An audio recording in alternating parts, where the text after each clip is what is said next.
Ever wonder what happens when a classic action film meets the demands of modern blockbuster cinema? Uh, I recently watched 1987's and then jumped right into, and it got me thinking.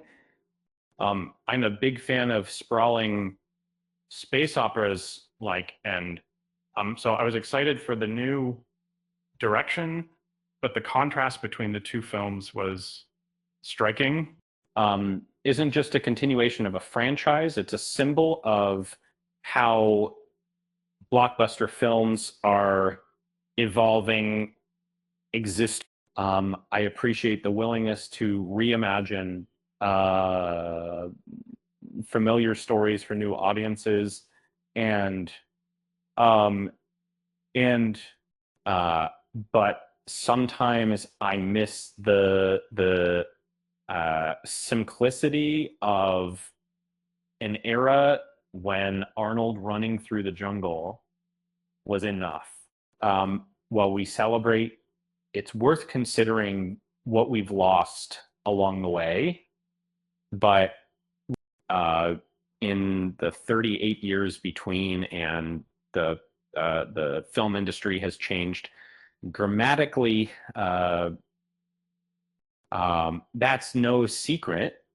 Uh, but comparing these two films side by side highlights exactly how things have shifted, retailed. One thing I admired about the original was the silence of its climaxes. The one-on-one duel between Dutch and the Predator was almost entirely devoid of dialogue, compared to which barely goes a minute without a joke or sound effect. It's impressive to see a sustained sequence that relies on tension, not gimmicks. Uh, uh, it was deliberate and effective, capturing the essence of the hunt. Had a subtle Cold War setting. Um, the context was there, but it didn't overshadow the story. It was the jungle, a heart of darkness, and the environment spoke for itself. And today, inspired by films like and world building, often prioritizes sprawling CGI landscapes over thematic depth.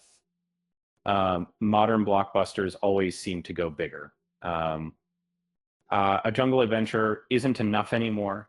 And then it's entire to find out that like a mystery of life that didn't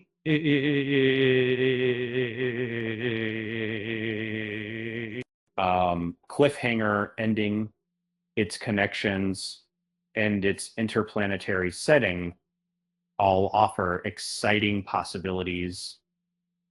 Everything, but what's lost is the self-contained beauty of the original film. Is a 90-minute adventure that ends with Dutch defeating the Predator. Um, uh, it didn't need a sequel, but the Yautja were fascinating enough to warrant one. Uh, Sequels, expansions, reboots, and spin-offs followed. The point for primary matter. I'm not saying that's inherently bad, but I do admire the beauty of a self-contained story that can stand on its own as both a work of art and uh, timeless entertainment. With that in mind, I don't want to be too harsh on. Um, it still works as a story about family and companionship. Perhaps the industry underestimates its audiences. Uh, uh, Maybe these IP connections are necessary for survival in an era of streaming, but it's the constant need for action and fast-paced shots feels like the film industry bowing to the supremacy of short-form internet content. Maybe I'm becoming a 26-year-old boomer. Uh, I think it's a good movie hampered by the standards of modern blockbuster filmmaking, but It's an exciting story with compelling world building, clearly a labor of love that unfortunately conforms to the trends of lesser filmmakers.